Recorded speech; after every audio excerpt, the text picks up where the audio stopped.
Hello po, itutuloy ko lang yung demonstration ng process ng pagko-connect natin sa ating shared folder, no? Nung unang part ng aking video, dinemonstrate ko sa inyo kung papaano i-download at i-install yung isa sa component na kailangan natin, yung VPN. Kung makapansin nyo, dito sa aking computer, naka-install na siya. Ayan, no?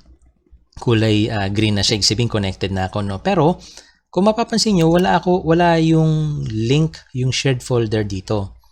Ngayon, dito na natin gagawin yun. Itong binigay ko sa inyo o yung in-email ko sa inyo na AQS Connect, ito yung kailangan nyong i-double click.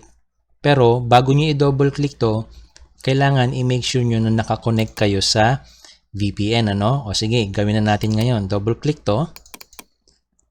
Dito sa screen nyo, maaaring iba yung lumabas sa inyo, pero ang pinaka-importante dito ay hinihingan niya kayo ng password.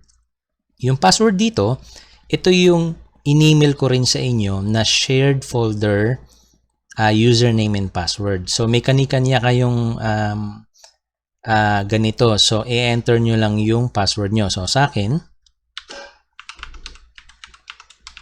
mapansin nyo, walang lumalabas dito na character, no? Ganun talaga yun.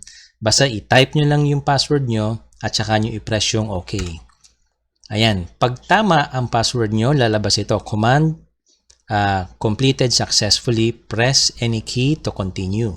So, and then punta na kayo ulit dito. Ayan na siya. Meron na akong folder, shared folder. Tandaan nyo, nasa opisina to. Nasa bahay ako ngayon. So, pwede ko siya i-double click para makita ko na yung mga files na kailangan kong ayusin.